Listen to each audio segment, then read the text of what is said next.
Good morning, good afternoon, good evening, depending on where you're watching me from.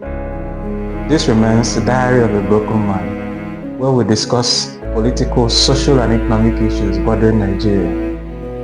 Remember to subscribe, share, comment, like, then for us to give you, subsequent premium content. So someone asked me yesterday, how will you tackle insecurity or banditry in Nigeria if you are the president of Nigeria? And so that is what we are here today to look at somehow.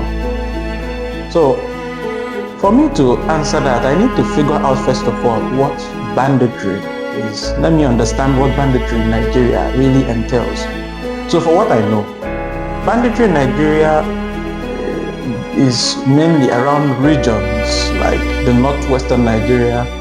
Then it involves armed men attacking villages, burning houses, kidnapping people, stealing livestock, and causing general chaos. These groups often have, very complex networks and sometimes even control certain areas, as we've seen. I will show you a video to show you how in a local government in Zamfara, precisely Zomi, how you see the video, see how bandits, are having field days. We've already seen them on TikTok sometimes, flaunting, proceeds from the money they got from people they kidnapped. And it seems the government doesn't know what to do about it. And as Babangida once said, I think was Babangida, the former president of Nigeria, military president, saying any insecurity that surpasses 24 hours, the government knows something about it. But that's not what.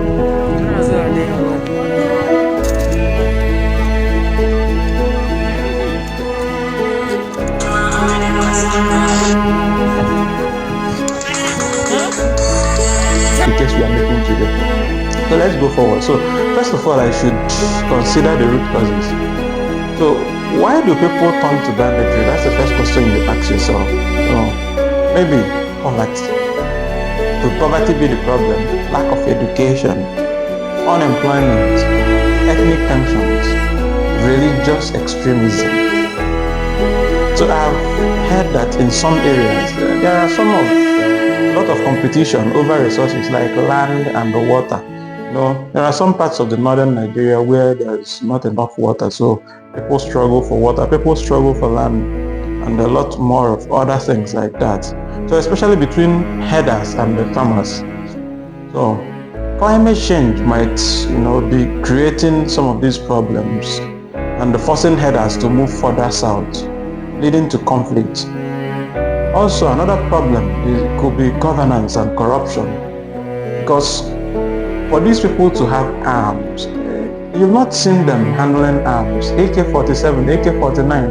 You've seen them with rifles, with, modern military equipment, which means somebody is sponsoring them, somebody is buying those weapons for them, somebody is, giving them those things to work with. So it cannot be far from it that somebody, either the government or somebody of high esteem in the northern or southern Nigeria is, somehow sponsoring them.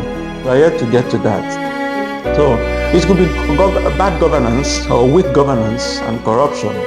So if the government isn't present or effective, criminal groups can have field day. They can enjoy their lives in banditry. That is what it is, the problem. Then, so like I said, how do they get weapons? So the very answer you get is that they cannot get weapons outside the reach of people in government. Maybe through illegal arms trafficking from neighboring countries or corrupt officials. So tackling that would require better border control and international cooperation. So security measures are obviously important. The Nigerian military is already involved. They are doing a lot. And unfortunately, many of them are killed. And because of the nature of the way things are swept under the rug in Nigeria, these fallen heroes are not even talked about enough. It's unfortunate. No one knows how their family fares. Those people who fall in the field fighting banditry and terrorism. Because Nigeria is the only country where terrorists are tagged bandits, and people who go out to protest are shot, and all those kind of things. Very painful scenario. Young people who go out to protest for the failure of the government, the deplorable state of the country. They are clamped upon like thieves and armed robbers. That is the situation of our country, and the bandits are rehabilitated, as they say. They are rehabilitated and put back into the society. I mean, terrorists who carry arms, shoot people, kill people, kidnap people, they said they rehabilitate them. That is the only country I'm hearing that. It's appalling. So, but that's not what it is. So Nigerian military is already doing a lot. So, but maybe they need more resources. They need more training, and then they need better intelligence. Then community policing could also help. Like I said the last time, community policing, vigilante. The community know their terrains very well. They could raise up, vigilante for themselves, for their community, and where locals are involved, keeping their society safe. But there is a risk of vigilante because sometimes they even spiral into another set of bandits. That is the problem. When you give arm to non-military people or people who are not trained, these people, and sometimes they spiral or snowball into being bandits themselves. Another one is dialogue and amnesty, which we have been doing since 2009. The very worst scenario we've seen, where bandits kill people, and they are negotiated and paid. So it became a business at some point in Nigeria. People now carry arms, go into villages, burn them, and demand for ransom. And they are giving ransoms because, what do we do? That is the country we live in. I don't know. Bandits it has become a very big business now. People who are doing that, I believe they are getting enough money, because for them to buy those weapons, they get enough money, or they are being sponsored by the highs and mighties. So, but that's tricky, because if you could see, it could be seen as rewarding criminals. As I said, it could be seen as rewarding criminals. Next one is the socio-economic development. Build the cities, villages, build them. Build security apparatus, guard the cities, create jobs, improve education, and provide health care. Provide natural water for them, provide food, provide every of these things. These are the work of the government. This is what government should be doing. With the taxes of the people, with the money they collect, all these allocations, when you hear the Nigerian, yearly allocation, for this and for that, the most frivolous things are given billions and trillions. And then the most important things like our security, our education, which is the most important thing, food, healthcare, are neglected. Those ones are not important. That is why you go to hospitals and there are no beds. People are sleeping on the ground. You go to mortuaries and people are lying on the ground. Nigeria has become something that makes you, wonder whether God abandoned us. Because, believe it or not, these people telling us to pray for Nigeria, we've prayed enough. And unfortunately, God cannot do what we can do for ourselves. I think it was St. Thomas Aquinas who said that the God who created you without you cannot save you without you. We need to save ourselves before God. God only comes to assist us because we have free will. We have free will to be good or to be bad. So addressing corruption also is crucial, because these people who sponsor terrorism they are human beings, so they can be arrested, made to account for what they are doing, because banditry, they cannot be getting guns. And some of these young boys who carry those arms are brainwashed into those things. You meet them 101 and talk to them, you see that was not what they planned for their life, but they were brainwashed because of lack of education, lack of exposure. They were, brainwashed into that, maybe through religious lines, to go and carry arms. That is why we have suicide bombers. A young boy is convinced that he will get 72 virgins or something like that, and he goes out and carries arms, enters maybe a crowded area, and he kills a lot of people. Religion. Karl Marx once called religion the opium of the people. I don't strongly believe in that, but the elements of that are playing out in our society daily, not just in Nigeria, around the world. So you need to address corruption.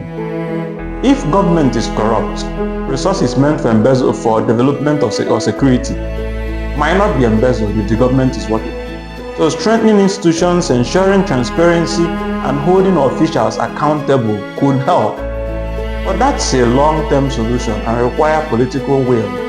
It requires voting. It requires the ayes have it and the nays have it. So then community engagement is also important too. People from same areas could enter the government too. Local leaders and traditional rulers might also have more influence in negotiating with bandits or convincing them to lay down arms. Involving women and youth in peace building could also make difference, because women, our mothers, there is this power in them, that female power, female dominance. They can use it to negotiate, pacify certain things, if that is the case. Another one is that international communities, international support might be necessary. Neighboring countries like Chad, Niger Republic, Cameroon could also help in, guarding the borders, because these people get weapons certainly from neighboring countries. They can't get it from the air because there is air traffic control in Nigeria. And they watch every flight that comes in and goes out. They possibly through the waters, because that's where, I remember the Bakassi Peninsula and the fight over the Bakassi Peninsula. Because that is where most times that's where weapons enter Nigeria. But that's not what we're talking about today. Maybe on a later day we'll talk about the Bakassi Peninsula. I think that's what we'll talk about next, but the Bakassi Peninsula. So international communities and the international, nearby neighboring countries can also help in this situation. Then UN and the AU, the African Union, the ECOWAS can also help in this, because it's becoming one too many. So many people have died. Some people can't even access their farms anymore. It's painful, but that's how we've seen it. Then the most important one, technology could play a very important role. In 21st century, 2025, technology should be the number one thing a country is fighting for. Every country now is fighting towards technology to be the number one in building technological infrastructures. I don't know about Nigeria, but it seems as if even those who are building it are clamped upon. It is painful. So the young boys and young girls, the innovative young boys and young girls we have in Nigeria, they take their expertise, they take their knowledge, they take their intelligence, their creativity outside of Nigeria and develop other nations, leaving our country behind. Because if they stayed in Nigeria, so somebody once said something about a particular political figure in the UK who somehow was lambasting Nigeria here and there. And people are against her. Why would you be against her? She's doing saying what she saw and what she experienced. And one of the things she said is that Nigeria is a dream killer. And I'm not sure she is wrong. She is very correct. Stay in Nigeria and you have big dreams. You may not achieve them because there will not be any support. There will not be any support. And if wars come to us, if you are working with laptop, you will be carried by EFCC as Yahoo boy or Yahoo girl. So many things killed dreams in Nigeria. You want to work with work in computer and all this. Where will you see the electricity? Where will you see the electricity? The network. Internet network to help you in your plans. So many things. I don't want to describe Nigeria as a failed state, but every indication shows it is. It's painful. So surveillance drones, better communication system for security forces, or using social media to track banditry activities. But that requires serious investment and training. Because tell me why terrorists will be flaunting money on TikTok, and the Nigerian government is not yet able to catch them.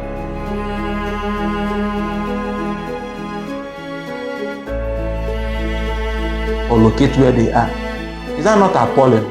But they locate Yahoo boys, they locate people who, dissenting voices against the government, people who speak against the government, they pick them, even if they are living under the rock.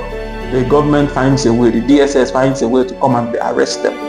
But they have not seen a way to arrest, and the police who arrest innocent citizens who speak against the government, because now free speech is a thing in Nigeria. They are speaking so that posterity will bear us witness that at some point we spoke. At some point we never kept quiet. We kept saying it. How will bandits flaunt money on TikTok and they are not yet clamped down?